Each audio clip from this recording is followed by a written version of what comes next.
नमस्कार दोस्तों, क्लास पर में आपका स्वागत है।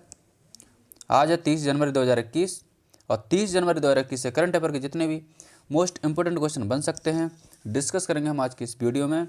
इसकी पीडीएफ आपको वीडियो की डिस्क्रिप्शन लिंक मिल जाएगी, वहाँ से आप डाउनलोड कर सकते हैं या फिर टेलीग्राम ग्रुप में जुड़कर वहाँ से डाउनलोड कर सकते हैं। देखते हैं आज का पहला क्वेश्चन। हाल ही में हिंदुस्तान यूनिलीवर का नया चीफ फाइनेंशियल ऑफिसर किसे नियुक्त किया गया है? ऑप्शन देख लेते हैं। सूरज मित्तल, रितेश तिवारी, भूपेंद्र जोशी, मनोज कुमार। इसका राइट आंसर क्या है बताइए? इसका राइट आंसर है रितेश तिवारी। अगला क्वेश्चन देखते हैं। हाल ही में कोरोना वायरस परफॉर्मेंस इंडेक्स द्वारा जारी की गई रिपोर्ट में भारत का कौन सा स्थान है? ऑप्शन देख लेते हैं। 90वां, 86वां, 79वां या फिर 40वां। तो इसका राइट आंसर है 86वां स्थान भारत को मिला है। कोविड-19 रिस्पांस इंडेक्स हाल ही में सिडनी स्थित लॉबी इंस्टीट्यूट द्वारा जारी किया गया था। सूची में सबसे नीचे ब्राज़ील को रखा गया है और सूचकांक में न्यूजीलैंड के बाद वियतनाम, ताइवान, थाईलैंड और साइप्रस का स्थान है। अमेरिका को 5वें सबसे खराब प्रदर्शन करने वाले देशों के रूप में स्थान दिया गया है। श्रीलंका में कोविड-19 महामारी से निपटने के लिए 10वें स्थान पर रखा गया है। इस रिपोर्ट में आगे कहा गया है कि छोटी आबादी, सामंजस्यपूर्ण समाज और सक्षम संस्थान महामारी से सफलतापूर्वक निपटने के बड़े कारक थे। लॉबी इंस्टीट्यूट एक स्वतंत्र निकाय या स्वतंत्र थिंक टैंक है जिसे अप्रैल 2003 में स्थापित किया गया था। इसकी स्थापना फ्रैंक लॉबी ने की थी। यह थिंक टैंक अंतर्राष्ट्रीय राजनीति और आर्थिक मुद्दे के बारे में अनुसंधान करता है। यह संस्था सिडनी, ऑस्ट्रेलिया में स्थित है। देखते हैं अगला क्वेश्चन। हाल ही में HSBC ने किस राज्य में अंतर्राष्ट्रीय बैंकिंग इकाई का उद्घाटन किया है? ऑप्शन देख लेते हैं। हरियाणा, महाराष्ट्र, गुजरात या कर्नाटक। तो इसका राइट आंसर होगा दोस्तों गुजरात। राजधानी है गांधीनगर, मुख्यमंत्री है विजय रूपाणी और राज्यपाल है श्री आचार्य देवव्रत। योजना में है मुख्यमंत्री महिला उत्कर्ष योजना और मुख्यमंत्री किसान सहाय योजना। ये सब गुजरात में चलाई जा रही है। राष्ट्रीय उद्यान में गिर, कच्छ रेगिस्तान वन्यजीव अभ्यारण्य, कृष्ण मृग राष्ट्रीय उद्यान। प्रमुख बांध में सरदार सरोवर बांध जो कि सूरत में है नर्मदा नदी पर।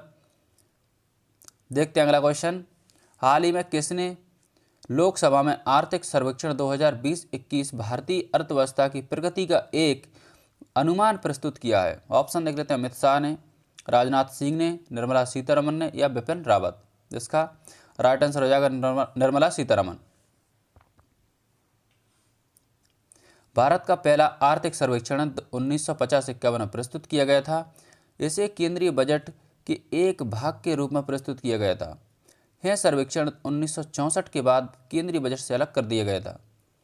इस सर्वेक्षण में कहा गया था कि वित्तीय वर्ष 2021 की वास्तविक विकास दर 7% मतलब -7% थी, जबकि वित्तीय वर्ष 2022 के लिए वास्तविक वृद्धि दर को अंतर्राष्ट्रीय मुद्रा कोष द्वारा प्रदान किए गए अनुमानों के आधार पर 11.5 के रूप में लिया गया है। देखते हैं अगला क्वेश्चन। हाल ही में धनलक्ष्मी बैंक के MD एंड CEO के रूप में किसे नियुक्त किया गया है? ऑप्शन देख लेते हैं। विनीत सोलंकी, JK सिवान, राजेंद्र कुमार भंडारी या अरुण कुमार। तो इसका राइट आंसर हो जाएगा JK सिवान। धनलक्ष्मी बैंक की जो स्थापना है 1927 में की गई थी, जिसका मुख्यालय केरल के त्रिशूर में है।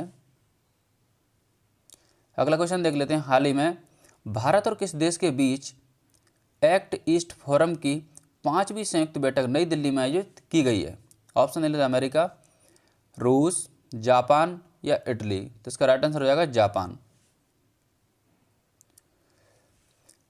एक्ट ईस्ट फोरम की स्थापना जो 2017 में हुई थी और इस फोरम की स्थापना करने के लिए सितंबर 2017 में प्रधानमंत्री आबे की भारत यात्रा के दौरान समझौते पर हस्ताक्षर किए गए थे। ओके, और इस बैठक की अध्यक्षता भारत में जापान के राजदूत सुजुकी सातोशी और विदेश सचिव हर्षवर्धन श्रृंगला ने की थी।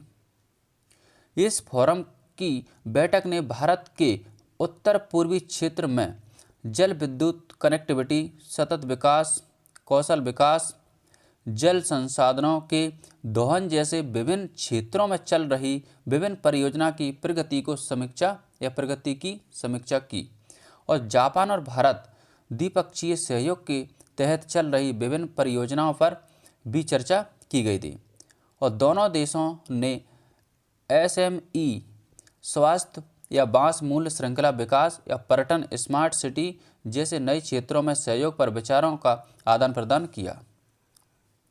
देखते हैं अगला क्वेश्चन। हाल ही में MI इंडिया ने किसके साथ मिलकर शिक्षा हर हाथ, मतलब जो शिक्षा है वो हर हाथ के लिए पहल शुरू की है, तो किसने की है? ऑप्शन देख लेते हैं, अक्षय कुमार, सोनू सूद, अमिताभ बच्चन या जॉन इब्राहिम। तो इसका राइट आंसर दोस्तों सोनू सूद। अगला क्वेश्चन देख लेते हैं। हाल ही में कौन सी company brand finance global 500 2021 ranking में वैश्विक रूप से 5वां सबसे मजबूत ब्रांड बना है? ऑप्शन एयरटेल, जियो, रिलायंस, BSNL, आइडिया। बताइए इसका राइट आंसर क्या है? हाँ दोस्तों, इसका राइट आंसर है Jio Reliance. Brand finance global 500 2021 ranking के अनुसार एप्पल दुनिया में सबसे मूल्यवान ब्रांड है और एप्पल का ब्रांड वैल्यू जो है वह 263.4 बिलियन अमेरिकी डॉलर है और इस सूची में दूसरे स्थान पर है अमेजन और उसके बाद है गूगल। टाटा ने भारत के सबसे मूल्यवान ब्रांड के रूप में अपना स्थान बरकरार रखा। इसे वैश्विक स्तर पर 70वां स्थान मिला है और इसका ब्रांड वैल्यू जो है 21.3 बिलियन अमेरिकी डॉलर है। अगला क्वेश्चन है, हाल ही में भारतीय वायुसेना में कितने राफेल फाइटर जेट्स को शामिल किया गया है? ऑप्शन देख लेते हैं, 2, 3, 4 या 5। तो इसका राइट आंसर हो जाएगा 3। यह फ्रांस से राफेल की तीसरी डिलीवरी है। भारत ने 36 राफेल फाइटर जेट खरीदने के लिए सितंबर 2016 में फ्रांस के साथ एक समझौते पर हस्ताक्षर किए थे और इस सौदे की कुल लागत 59,000 करोड़ रुपए है। इन तीनों राफेल लड़ाकू विमानों के साथ IAF की सूची में राफेल की संख्या बढ़कर 11 कर दी है ना।